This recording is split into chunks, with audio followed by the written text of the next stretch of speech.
হ্যাঁ everyone, welcome back to my channel. চলে এসেছি আজকে কিডস লাভার একটা রেসিপি নিয়ে। তো চলো দেখে নিই এটা বানাতে কী লাগছে। তো তার জন্য সবার ফার্স্টে 1 কাপ ময়দা নিয়েছি, যেটা খুব ভালো করে চেলে নিতে হবে যাতে কোনো লাম্পস বা বড় দানা যেন না থাকে। তারপরেই নিয়ে নেবো এখানে 1/2 কাপের মতন চিনিটাকে আমি ব্লেন্ডারে ব্লেন্ড করে রেখেছি। তো চিনিটাকেও চেলে নেবো। চিনি নেওয়ার পর এখানে নিয়ে নিচ্ছি তোমার 1/4 কাপ আমুল দুধ, যেটা গুঁড়ো পাউডার হয়, আর 1/2 টিস্পুনের মতন বেকিং সোডা, সেটাও ভালো করে চেলে নিচ্ছি। এবারে এর মধ্যে দিয়ে দিচ্ছি 1 টেবিল স্পুনের মতন হানি আর 3 টেবিল স্পুনের মতন কনডেন্স মিল্কটা দিচ্ছি যাতে স্মুথনেস আসার জন্য, না দিলেও চলে চিনি যেহেতু আছে। আর দিয়ে দিচ্ছি ভ্যানিলা এসেন্স, সেটা হচ্ছে 1/2 টিস্পুনের মতন। এবার অল্প অল্প দুধ দিয়ে ব্যাটারটাকে বানাবো। যেরকম কেকের ব্যাটার হয় ঠিক অতটাই গাঢ়, অতটাই থিকনেস হবে, খুব কিন্তু পাতলা কিন্তু হবে না। তো 1 কাপ দুধের মতন পরিমাণ আমার লেগেছে, একটু দুধ বেঁচে গেছে, সবটা লাগেনি, তবে 1 কাপের দুধের মতনই কাছাকাছি এটা লাগে।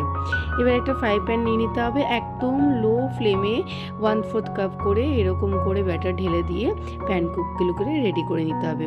তো ডোরা প্যানকেক বানাতে খুব একটা বেশি টাইমিং লাগে না, একটা পিঠ হতে 2 মিনিট আর একটা পিঠ ফ্লিপ করে দিলে 1 মিনিটের মধ্যেই একদম রেডি হয়ে যায় খুবই সফট স্পঞ্জি ডিলিশিয়াস ডোরা কেক। তো আজকে আমি তোমার ভ্যানিলা ফ্লেভারে বানিয়েছি, চকলেট ফ্লেভারে বানাইনি। এটা খেতেও খুব ভালো লাগে, এর ভেতরে তুমি চকলেট গানাশ দিয়ে গানাশ করেও তুমি খেতে পারো, বা এমনি যে চকো সিরাপ পাওয়া যায় সেটাকেও দিয়ে সুন্দর করে স্প্রেড করে খেতে পারো। বাস এরকমও খেতে পারো, এরকমও খেতে এটা খুব সুন্দর লাগে। তো আশা করছি আমার এই ডোরা কেকের রেসিপিটা তোমাদের সকলকার খুব ভালো লেগেছে, খুব মন জয় করেছে।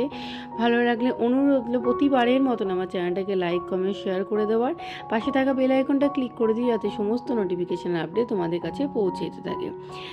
এই ওপর থেকে চকো সিরাপ দিয়ে দিচ্ছি, দিয়ে ভালো করে ইভেনলি সমস্ত দিকে স্প্রেড করে ওপর থেকে আরেকটা প্যানকেক বসিয়ে দিলে আমাদের ডোরা কেক একদম রেডি। তো দেখতে পেলে কত ঝটপট, বাচ্চাদের একদম সব থেকে কিডস লাভার ফ্লেভার এই প্যানকেক। সব রকমই প্যানকেক হয়, তবে এই প্যানকেকটা এমন কোনো বাচ্চা নেই যাতে পছন্দ হবে না। তো চলো টাটা বাই বাই, দেখা হবে এরকম আরও অনেক নতুন নতুন রেসিপির সাথে। সবার সঙ্গে থেকো, পাশে থেকো, জুড়ে থেকো। আর কেউ আমার চ্যানেলে নতুন হয়ে থাকলে অবশ্যই চ্যানেলটাকে সাবস্ক্রাইব করে নিও।